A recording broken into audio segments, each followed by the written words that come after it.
누가복음이 그리고 있는 예수님의 부활 장면입니다. 예수님의 부활 장면을 누가는 어떤 영광이나 감격 혹은 환희에 찬 감정보다는 의심과 미심쩍음, 혼란, 그리고 침묵, 감추어짐 이런 분위기로 시작하고 있음을 보게 됩니다. 제자들이 확인한 것, 여인들이 가서 확인한 것은 뭐죠? 무덤이 비었다는 사실입니다. 그리고 천사들에 의하여 이렇게 증언되어집니다. 5절 이하를 다시 보시면 여자들이 두려워 얼굴을 땅에 대니 두 사람이 이르되 어찌하여 살아있는 자를 죽은 자 가운데서 찾느냐 여기 계시지 않고 살아나셨느니라. 갈릴리에 계실 때에 너희에게 어떻게 말씀하셨는지를 기억하라. 이르시기를 인자가 죄인의 손에 넘겨져 십자가에 못 박히고 제3일에 다시 살아나야 하리라 하셨느니라. 그 짧은 이 말씀이 이 빈 무덤에 대한 아주 중요한 핵심 내용을 우리에게 증언하고 있습니다. 예수님의 죽음과 부활은 하나님의 뜻을 따른 것이었다. 그것이죠. 7절 하반절에 들어있는 단어 중에 하리라에 해당하는 것입니다. 십자가에 못 박히고 제3일에 다시 살아나야 하리라 하는 이 과정, 이 순서를 밟아야만 했다 하는 것입니다.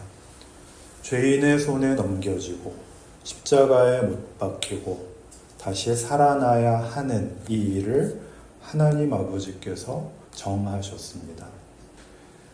그러니 부활의 가장 중요한 증언은 세상이란, 역사란, 인생이란 우리 눈에 보이는 것이 전부가 아니다 하는 얘기입니다. 우리 눈에 보이는 것이란 뭐죠? 반복되는 자연 법칙입니다. 봄이 오고 여름이 오고 가을이 오고 또 겨울이 오듯이 한 사람이 태어나고 늙고 죽고 또 다음 세대가 태어나고 죽고, 그래서 출생과 죽음으로 반복되는 순환, 그것이 세상의 원리죠. 그러나 그게 전부가 아니고 그 원리를 초월하여 스스로 존재하시는 분이 있다. 세상에는 주인이 있다. 그러시는 것이 부활입니다. 철학 중에 자연주의 철학이라는 게 있습니다. 이마트에 가면 친환경 브랜드가 있었는데 그게 자연주의였습니다. 그거 말고 자연주의란 서구 사회의 기독교적인 배경의 반감을 가지고 생겨난 철학적 사조인데, 초자연적인 것보다는 현실과 자연 법칙을 기준으로 세상을 이해하려는 태도나 사상이고, 인간의 모든 행동도 다 뇌 활동의 결과다, 이렇게 보는 관점입니다. 요즘 이 분야의 가장 대중적인 사상가는 아마도 유시민 씨가 아닌가 제가 늘 생각하는데요. 그런데 이 자연주의의 결론은 늘 허무주의로 귀결됩니다. 인간의 영혼, 그런 건 의미 없다. 우리가 사는 것은 결국 하나의 일회성, 일과성에 불과하다. 죽으면 끝이다. 그런데 죽음에서 벗어나는 자는 없으니까요. 태어나면 병들고 늙고 죽습니다. 허무하죠. 그러나 성경은 강력히 그 이해를 반대합니다.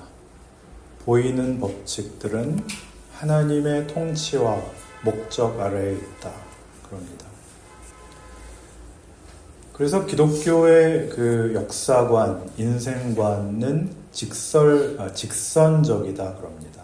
세상과 역사와 인간은 하나님의 뜻을 따라 그 시작과 끝이 있는 이렇게 끝이라는 것이 소멸된다는 의미의 끝이 아니라 목적이 있는, 영원을 향하는 직선적인 인생관을 가진다 하는 것이죠.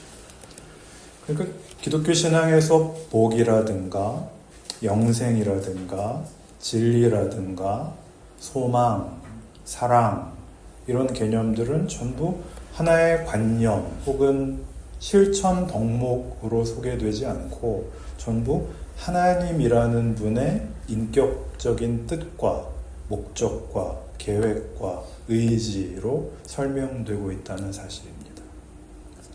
에베소서 1장이 이 사실을 이런 식으로 설명합니다.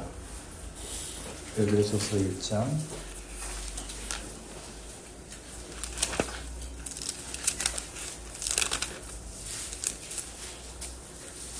3절을 보시겠습니다. 3절부터 6절 말씀까지를 같이 한번 읽겠습니다. 시작. 찬송하리로다 하나님 곧 우리 주 예수 그리스도의 아버지께서 그리스도 안에서 하늘에 속한 모든 신령한 복을 우리에게 주시되 곧 창세 전에 그리스도 안에서 우리를 택하사 우리로 사랑 안에서 그 앞에 거룩하고 흠이 없게 하시려고 그 기쁘신 뜻대로 우리를 예정하사 예수 그리스도로 말미암아 자기의 아들들이 되게 하셨으니 이는 그가 사랑하시는 자 안에서 우리에게 거저 주시는 바 그의 은혜의 영광을 찬송하게 하려는 것이라. 아멘. 우리 주 예수 그리스도의 아버지 하나님께서 우리에게 주실 신령한 복을 얘기하는데 4절에서 곧 창세 전에 5절을 보시면 그 기쁘신 뜻대로 예정을 하시고 그 과정을 거치시는 것이랍니다. 하나님이 우리에게 복을 주시는데 시간을 가지신다는 걸 얘기합니다. 여기가 소위 자연주의 세계관과 다르죠. 역사는, 인생은 다만 반복되는 일회성에 불과한 한낱 그저 사소한 존재이거나 거대한 자연의 일부가 아니라 역사와 세상이 하나님의 뜻, 하나님의 계획을 이루는 하나의 장이요, 기회요, 방법이라고 성경은 우리에게 거듭거듭 증언하고 있습니다. 그 가장 웅장한 선언이 바로 주님의 부활인 것이죠. 이 사실을 안다면 기독교 신자된 인생은 달라야 합니다. 다를 수밖에 없습니다. 신자가 된다는 것은 우리 눈에 보이는 것이 전부가 아니라는 더 큰 안목을 가지게 되는 것이죠. 죽음이 끝이 아닌, 우리가 만드는 것이 끝이 아닌 하나님의 뜻, 하나님의 계획, 하나님의 목적, 하나님의 능력 속에서 인생과 세상을 바라보게 되는 것을 말합니다. 교회도 마찬가지입니다. 교회의 지도자가 그가 목회자가 되었던 누가 장로가 되었던 자기가 제일 기도도 많이 하고 믿음도 좋으니까 다 내 말을 들어야 돼 그러면서 자기가 옳다고 생각하는 방향으로 혹은 자기가 이게 하나님의 뜻이야 이렇게 생각하는 방향으로 교인들을 억지로 끌고 가는 것이 아니라 교우님들 한 분 한 분이 이미 하나님 앞에 단독자로 서 계시는 존귀하신 하나님의 사람들인데 하나님이 이분들 안에서 뭘 하시는지를 보고 뭘 하고 싶어 하시는지를 잘 보고 그 일에 순명하는 길을 가야 되는 것이죠. 그러려면 이분들 안에서 일하시는 하나님의 손길을 볼 수 있는 더 큰 안목과 믿음을 가져야 되고 무엇보다 기다려야죠. 우리가 몸부림쳐서 열심을 내고 눈에 보이는 성과를 내고 다만 생존하고 부끄럽지 않고 자랑할 것이 있는 그런 영역에 갇혀 있는 것이 아니라 거대한 하나님의 뜻 속에서 창세 전부터 영생으로 이어지는 그 거대한 하나님의 계획과 뜻 속에서 세계와 역사라는 거대한 무대와 환경 안에서 모두가 하나님의 일하시는 기적과 약속과 은혜와 사랑을 체험하고 구체화하고 내면화하는 복된 기회를 가지는 것, 그것을 신자의 인생이라고 하는 것입니다. 그 인생을 같이 격려하며 더불어 살아가자라고 모인 신앙 공동체가 교회라고 하는 것이죠. 제가 깊이 알지는 못하지만 그 불교 철학을 조금 엿보면 그 연예인 같은 스님들 말고요, 깊은 내공이 있으신 선불교 스님들의 책을 보거나 법문을 들으면 그 방향이 그 실존을 넘어서는 무로 귀결되는 것을 봅니다.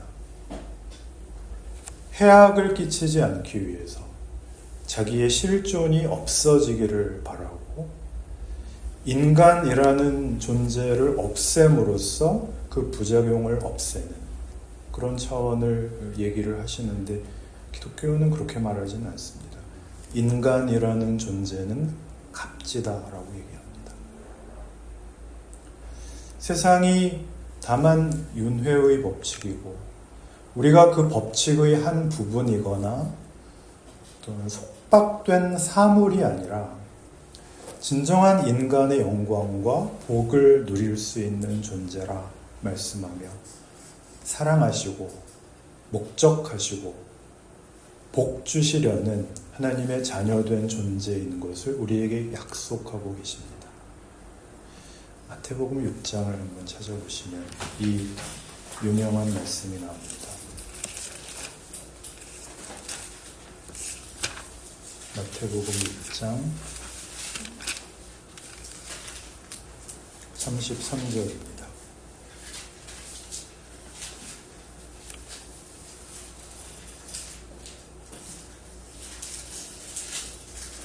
33절, 34절을 같이 읽겠습니다. 시작. 그런즉 너희는 먼저 그의 나라와 그의 의를 구하라. 그리하면 이 모든 것을 너희에게 더하시리라. 그러므로 내일 일을 위하여 염려하지 말라. 내일 일은 내일이 염려할 것이요 한날의 괴로움은 그날로 족하니라. 너희는 먼저 그의 나라와 그의 의를 구하라 라는 건 무엇일까요? 내일의 주인이 누구인지를 모르면 우리는 오늘을, 내일을 장악하는 일을 하는데 온통 다 소비할 수밖에 없습니다. 내일을 보장받고 내일을 안심하기 위하여 쌀을 사고 돈을 모으고 건강을 유지하고 쓰레기 봉투를 사서 모아야죠. 그래서 내일을 대비해야 됩니다.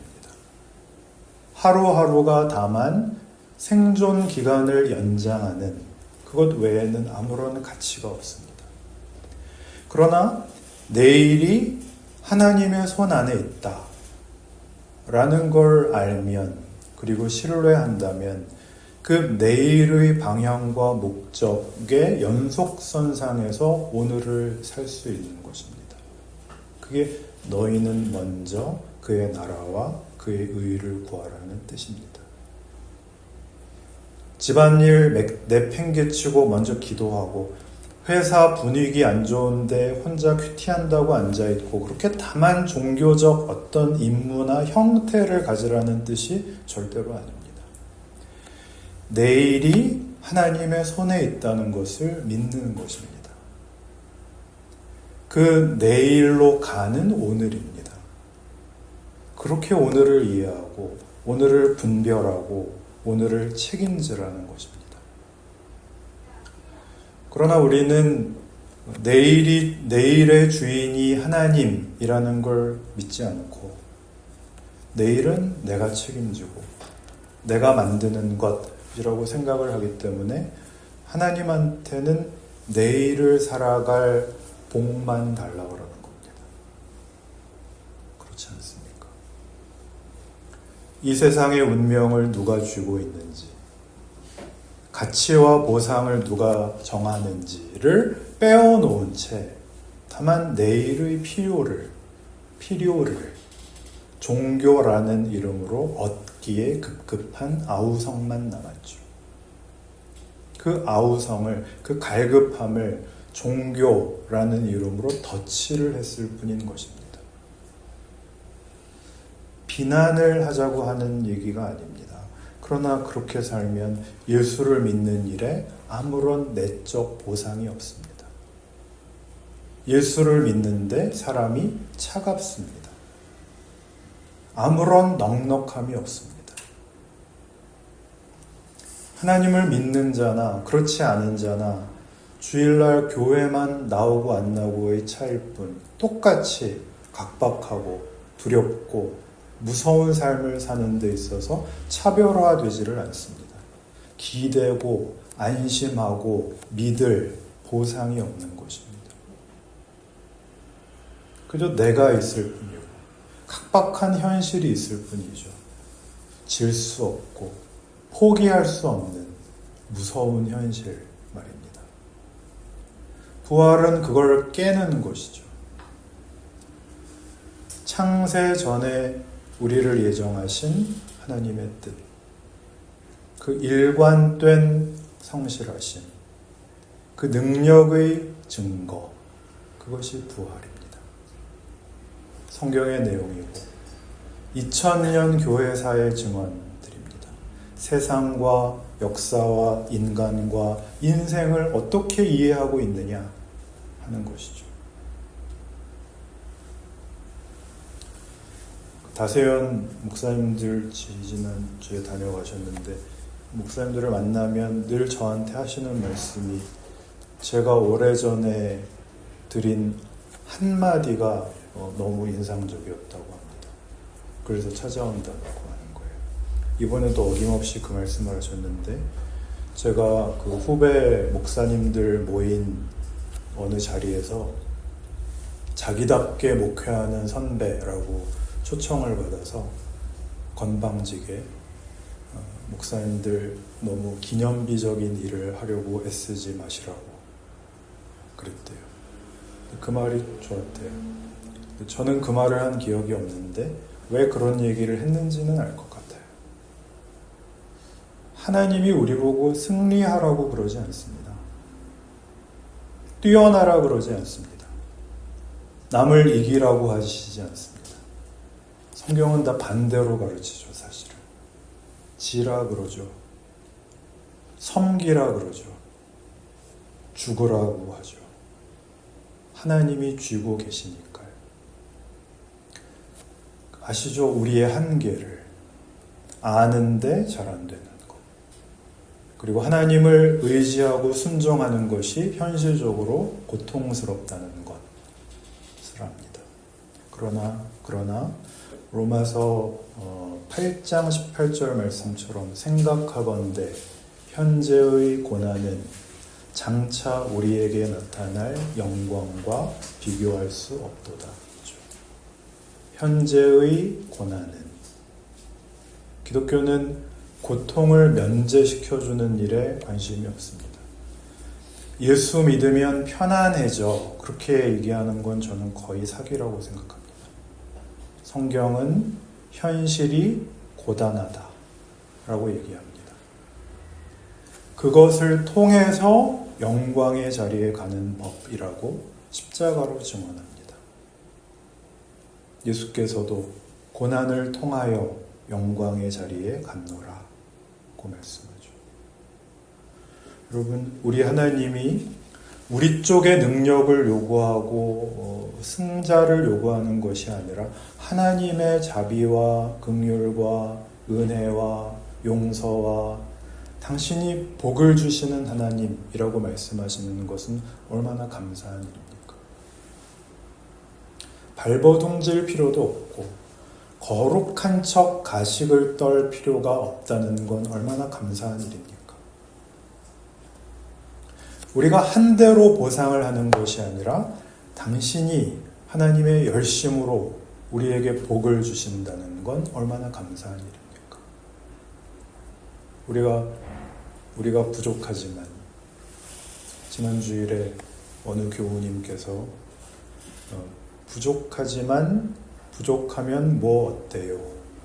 그러셔서 제가 참 큰 위로와 은혜를 받았는데, 부족하지만 우리가 기독교 신앙의 핵심에 깊이 인도되면 될수록 우리의 모든 복과 자랑과 영광이 하나님 당신께 있다는 것을 알게 되는 것입니다. 그것이 우리를 현실적으로 세상이 주는 위협과 시험, 세상이 주는 것을 가져야 행복하고, 세상이 주는 것을 가져야 가치 있고, 세상이 주는 것을 가져야 안심이 된다 앞에서 우리로 증언케 해야 되는 것입니다. 그래서 사실 우리의 싸움은 선과 악의 시험이 아닙니다. 하나님과 하나님이 주시는 것 사이의 싸움입니다.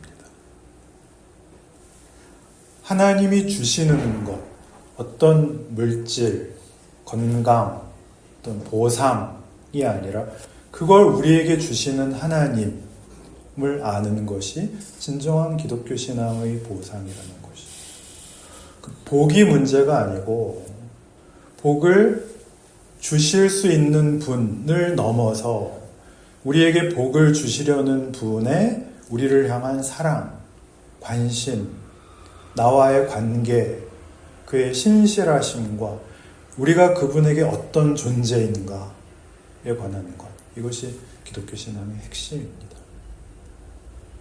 이걸 알면 우리는 더 이상 세상의 것으로 이것을 배반할 수는 없는 것입니다. 그렇지 않습니까? 빌립보서 3장을 보시면 성경이 이런 어떤 권면, 신앙적 요구를 할 때는 그 배경이 이런 것을 가지고 있다는 사실을 확인할 필요가 있습니다. 빌립보서 3장 20절.